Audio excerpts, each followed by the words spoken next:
کیا آئینہ خانے کا وہ نقشہ تیرے جلوے نے، کرے جو پرتوے خورشید عالم شب نمستاں کا۔ آئیے اب اس شعر کے مشکل الفاظ کے معنی دیکھتے ہیں۔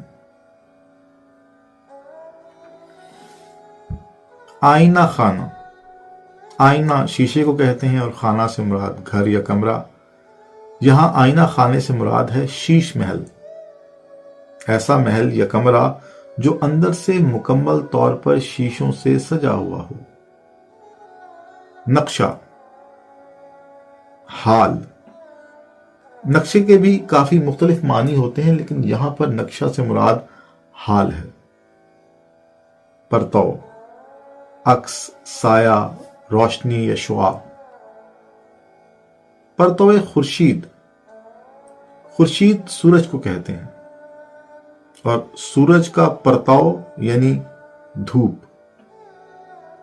عالم، عالم سے مراد بھی حال ہے۔ ویسے تو عالم کے بھی بہت سارے مطلب ہوتے ہیں، دنیا کو بھی عالم کہتے ہیں، لیکن یہاں پر عالم سے مراد حال ہے۔ شبنمستاں، شبنم سے مراد اوس۔ شبنمستاں، شبنمستاں سے مراد ایسی جگہ جہاں اوس پڑتی ہو، جہاں شبنم پڑتی ہو۔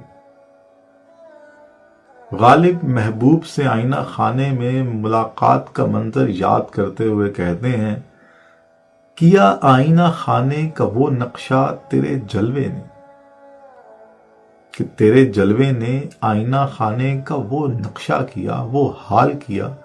کیسا حال؟ کرے جو پرتوے خورشید عالم شب نمستاں کا، کہ کرے جو پرتوے خورشید، یعنی پرتوے خورشید سے مراد سورج کی کرن یا دھوپ، دھوپ جو عالم، جو حال کرے ہے شب نمستاں کا، یعنی ایسی جگہ جہاں پر اوس پڑتی ہے شب نمستاں میں، جب وہاں پر سورج کی روشنی پڑتی ہے تو اس سورج کی روشنی سے، اس کی حدت کی وجہ سے وہ شبنم جو ہے وہ پگھل جاتی ہے، ختم ہو جاتی ہے، فنا ہو جاتی ہے۔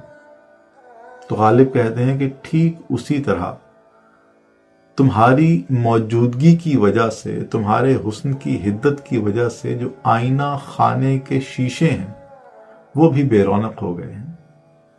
اس کا ایک اور پہلو بھی ہو سکتا ہے، جب سورج کی کرنیں جو ہیں وہ شب نمستاں پہ پڑتی ہیں، شبنم کے قطروں پر پڑتی ہیں، تو وہ چمک اٹھتے ہیں، یعنی پگھلنے سے پہلے تک، جب تک ان کا وجود جو ہے وہ قائم رہتا ہے، برقرار رہتا ہے، تو ان قطروں میں جب سورج کی کرن پڑتی ہے تو وہ قطرے چمک اٹھتے ہیں۔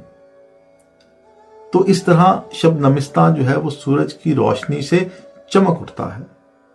تو غالب کہتے ہیں کہ تمہارے وجود سے، تمہارے ہونے سے شیش محل کے جو شیشے ہیں، جو آئینے ہیں، وہ بھی چمک اٹھے ہیں، یعنی تمہارے حسن کا جو نور ہے یا تمہارے حسن کے جو جلوے ہیں، ان جلووں سے شب نمستاں کی طرح جو آئینہ خانہ ہے وہ بھی چمک اٹھا ہے۔